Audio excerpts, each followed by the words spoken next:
안녕하세요. 탁재일 교수입니다.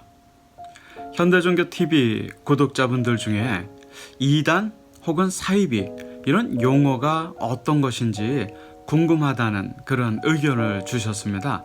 오늘은 이단이 무엇이고 사이비가 또 무엇인지 그 용어에 대해서, 그 용법에 대해서 우리가 한번 생각해 보기로 하지요.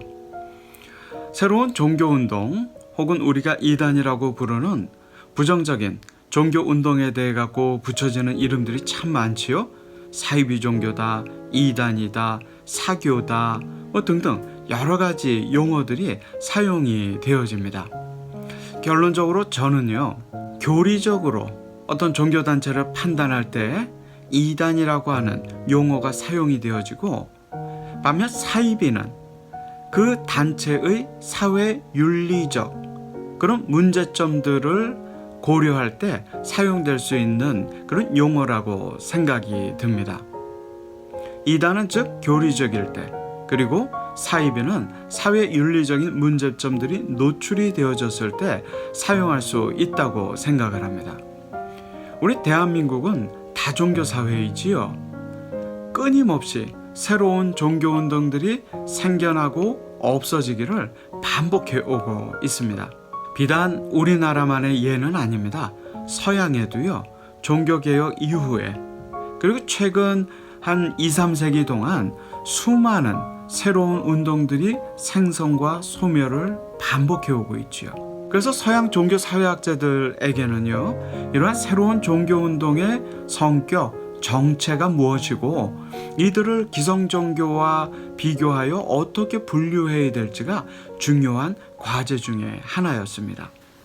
트렐치라든지 아니면은 막스 베버 혹은 로드니 스타 이런 여러 종교 사회학자들이요, 새로운 종교 운동을 어떻게 분석하고 분류해야 될지를 오랜 기간 연구해 왔지요. 문제는 그러면서도요, 일치된 견해를 갖기가 어려웠다 하는 그런 문제입니다. 한국에도 개신교 관련 이단들이 많은 것처럼 보이지만 사실 불교계나 동학계열에도요, 소위 이단으로 분류되어지는 단체들이 많으면 막아놨지 적지는 않습니다. 우리 다종교 한국 사회의 오래된 이슈라고 볼 수가 있지요.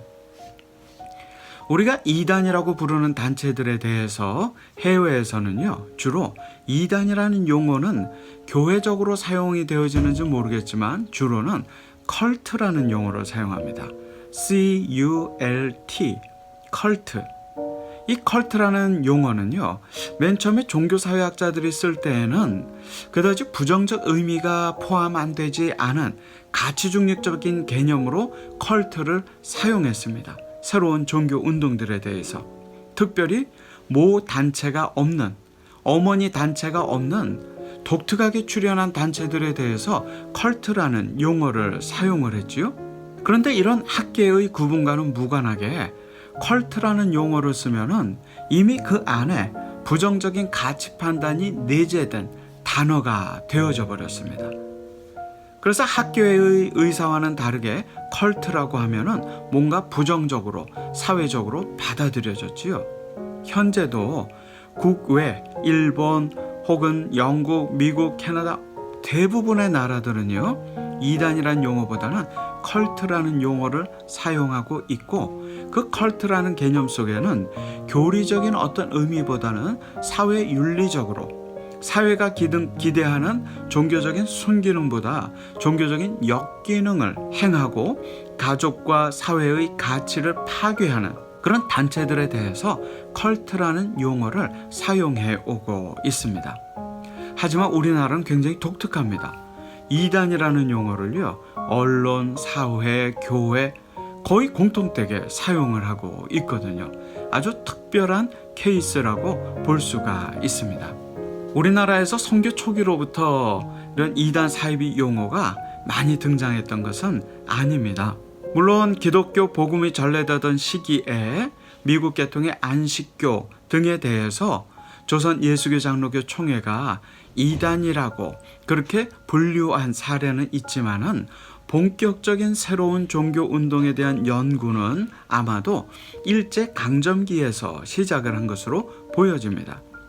당시 조선 총독부는 1930년대 이후에 조선의 기성 종교들은 통제가 가능했지만 수많은 신흥 종교들에 대한 단체들에 대한 통제가 불가능하다 보니까 일본에서 무라야마 치준이라고 하는 문화 인류학자를 조선으로 데리고 와서 조선의 많은 문화, 종교, 사회 이런 연구를 진행을 하게 됩니다. 한 10여 권의 연구 결과물이 나왔는데요. 조선 총독부에 의해서 그 중에 하나가 조선의 유사 종교입니다. 그래서 일제는 이 일제 총독부의 지시에 따르지 않거나 그런 반일적인 성향을 가진 모든 단체들을 포함해서요. 불교, 기독교, 천주교, 천도교, 신도 이런 걸 제외하고는 다 유사 종교로 분류를 했습니다. 그런데 해방이 되고 나서요. 전북대학교 철학과 교수였던 이강호 교수는 이렇게 문제 제기를 합니다. 일제가 유사 종교로 분류했던 많은 단체 중에는 긍정적인 해를 끼치지 않은 건전한 신흥 종교 운동들도 있는데 일제는 일제의 통치를 위해서 그렇게 구분을 했다. 해방된 우리는 이것을 재분류를 해야 된다는 문제 제기를 합니다. 그러면서 이강호 교수는 신흥 종교 운동이라는 보다 가치 중립적인 개념을 사용하기 시작하지요. 이 이강호 교수의 제자 중에 한 분이 저희 선친이었던 탕명환 소장님입니다. 이 탕명환 소장님은요, 이강호 교수의 지도하에 기독교 계통의 신흥 종교 운동을 연구하게 됩니다. 그 운동을 연구하고 사진을 찍고 분석하고 그것을 세상에 소개했지요. 사회로부터 많은 관심을 받았습니다. 그러던 중 선친은 건전한 신흥 종교 운동도 있지만 부정적인 신흥 종교 운동도 있다는 걸 발견합니다. 자신들을 종교라고 하지만 혹세무민하고 재산을 갈취하고 성적으로 착취하는 그런 종교성이 없는 그런 사이비 운동들이 있는 것에 주목하게 되지요. 그래서 선친은 이런 종교 운동들을 사회적인 역기능을 하는 이러한 종교 운동들을 그들은 스스로 종교라고 하지만 이들은 사이비다 라고 분류를 하게 되지요. 그 이후에는요. 이 사이비 운동들을 보니까 기독교와 관련되어진 게 있어요. 선친이 연구를 하니까 기독교 성경이나 교리를 악용해가지고 그런 사회윤리적 범죄 행위를 저지르는 사이비 종교들이 있다는 것을 발견하게 됩니다. 그걸 선친께서는 이단이라고 분류를 하지요. 물론 이 이단 중에서는요, 사회적인 윤리적인 문제를 이야기하지 않고 교리적으로 그 이단성을 드러내는 단체들도 있지요. 이처럼 신흥 종교 운동, 사이비, 이단 이런 연구 과정을 저희 선친이 거치게 됩니다. 저도요, 그 점에 동의합니다. 이단은 교리적인 규정이고 사이비는 사회윤리적인 규정이라고 저는 생각합니다. 그런데 어떤 이 기독교 이단 단체를 보면 사회윤리적으로도 사이비성이 농후한 단체들이 있죠. 이런 단체들은 저는 이단 사이비 단체라고 그렇게 적시해서 부르고 있습니다. 이런 관련된 수많은 자료들이 아직도 저희 현대종교에 있지요. 저희 현대종교에서는요, 이런 수많은 자료들을 디지털화하는 작업을 시도하고 있습니다. 아마 수년 내에 완료가 될 텐데요. 그때가 되면 우리 현종TV 구독자들뿐만 아니라 시청자들뿐만 아니라 필요로 하는 교회 지도자들, 평신도들, 또 학자들에게 이것을 제공하려고 합니다. 왜 그런 생각을 했냐면요. 저희 현대종교의 이런 수많은 귀중한 자료들은 저희 선친과 기자들이 발로 뛰어서 모으고 분석한 자료들이거든요. 그런데 이런 자료들이요, 인용 출처 하나 밝히는 것 없이 무단으로 도용이 되어져서 사용이 되어지는 것을 보고 있습니다. 뿐만 아니라 무단으로 도용해서 이것을 다수를 위한 그런 활동이라는 명분하에 하시는 것까지는 좋지만은 또 이것을 통해 가지고 판매하고 경제적인 이득을 취하는 분들도 계시더라고요. 혹은 저희 현대종교의 자료를 저희의 허락 없이 외부로 가져가서 그것을 마치 본인의 자료인 것처럼 사용하고 계시는 분들도 왕왕 보게 됩니다. 이 자료들은 소중하고 귀중한 자료들입니다. 선친의 피땀이 거기에 들어있고 우리 기자들의 한 걸음 한 걸음이 그 노력이 그 안에 담겨있기 때문이지요. 이제는 이러한 무단 도용이나 저작권 침해를 그냥 보고만 있지 않으려고 합니다. 한편으로는 디지털 자료를 통해서 사회의 공익을 위해서 제공하면서도 이렇게 무분별하게 도용하는 자료들에 대해서는 그 책임을 물을 준비를 하고 있습니다.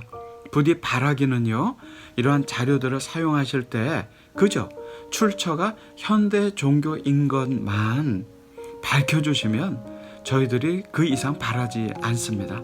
제발 부탁드립니다. 이렇게 저희 현대종교 자료실에는요, 신흥종교운동 혹은 사이비 혹은 이단운동 이런 분류들을 통해서 우리가 자료들을 보관해 오고 있습니다. 다시 한번 정리하도록 하겠습니다.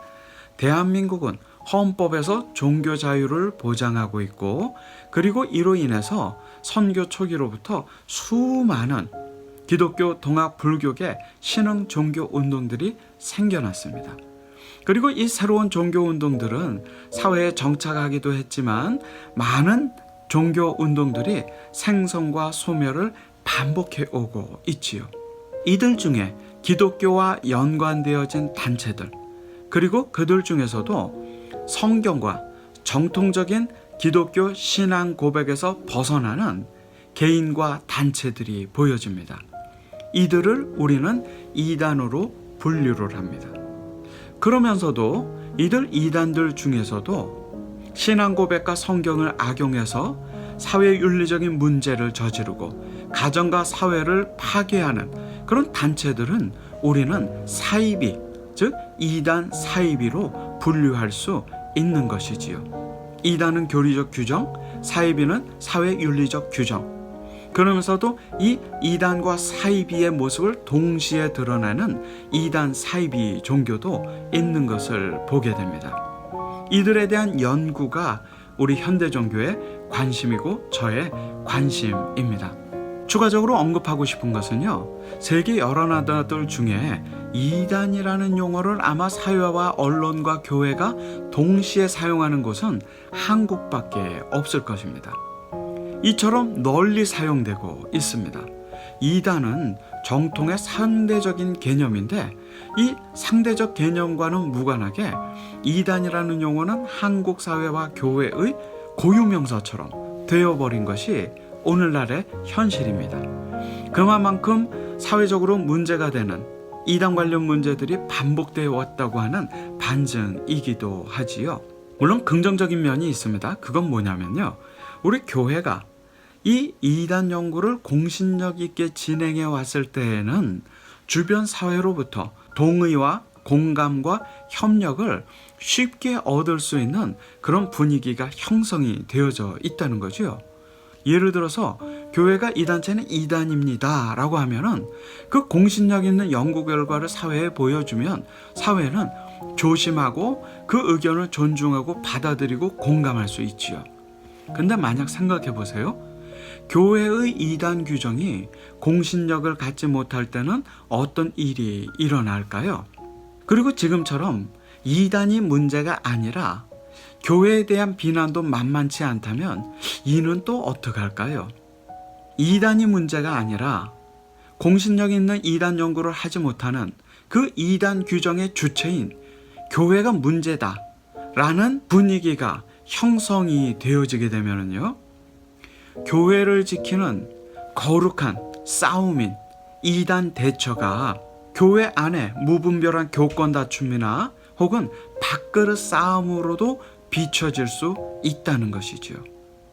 이단이란 용어가 한국 사회에서 널리 받아들여지고 사용되어지는 것은 이단 대처를 위한 굉장히 중요한 장점이기도 하지만 교회가 그 이단 용어, 사이비 용어를 사용을 잘못하고 그 연구의 공신력을 잃었을 때에는 이단이 문제가 아니라 이단 규정의 주체인 교회를 향한 그런 비판이 이어질 수 있지요.